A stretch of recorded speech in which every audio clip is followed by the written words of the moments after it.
Nigeria's Interior Minister Olubumitunji has announced the clearance of over 200,000 passport backlogs and 28 billion naira in debt, all without extra funding from the federal government.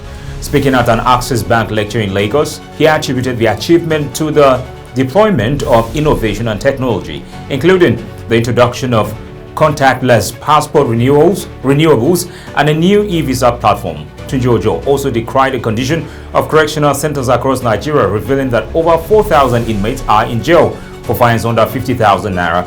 He described the situation as a moral crisis and emphasized the need for reforms that prioritize rehabilitation over punishment. Former Labour Party presidential candidate Peter Obi has called on Nigerian leaders to prioritize child welfare, describing children as the heartbeat of our nation.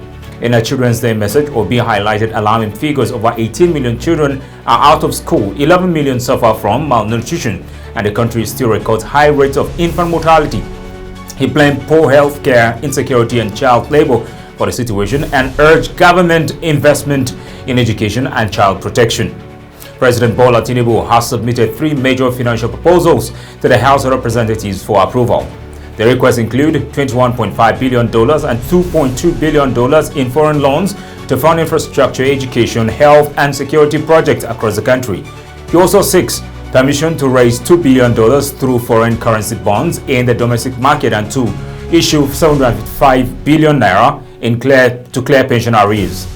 In Lagos State, an Ikeja Special Offences Court has sentenced Mamman Ali, son of former PDP chairman Amadu Ali, and one Christian Tello to 14 years imprisonment each for defrauding the federal government of 2.2 billion naira through oil subsidy claims.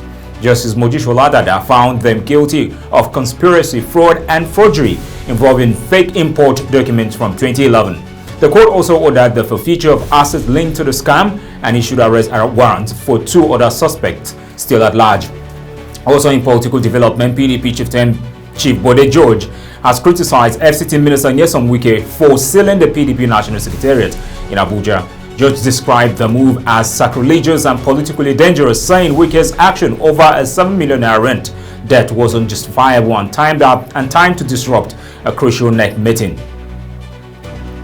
In Delta State, a viral video has triggered outrage after a police officer was seen demanding 5,000 naira or 5 liters of petrol from motorists for not possessing ECMR documents despite the scheme being suspended. The incident occurred along the Benin Bypass. Delta Police PRO Bright Edafe described the officer's actions as embarrassing. In Abuja, a suspected suicide bomber died during a failed attempt to infiltrate the Mogadishu Army cantonment on Monday. The explosive device detonated prematurely near the Abuja-Nyanya Road, killing the bomber and injuring one passerby. The area was swiftly secured by security forces, with NEMA, the police, DSS, and FRSC coordinating the emergency response. Investigations are still underway. In Plateau State, at least 7 people have been killed in a fresh attack on the Mushere community in Boko's local government area. The violence, which followed a failed kidnap attempt and a recent attack on a Fulani settlement, occurred as residents were preparing to bury earlier victims. Police say investigations are ongoing and security has been reinforced in the area. To international news, tragedy struck Liverpool, England on Monday evening when a car rammed into a crowd of football fans who were celebrating Liverpool FC's Premier League victory parade. The crash occurred on Water Street, injuring 47 people, including 4 children. The vehicle drove into fans just a mile from the parade's endpoint. Police arrested a 53-year-old local man at the scene. Investigations are ongoing. No motive has been disclosed yet. And in Sudan, a deadly cholera outbreak has killed 172 people and infected over 2,700 people.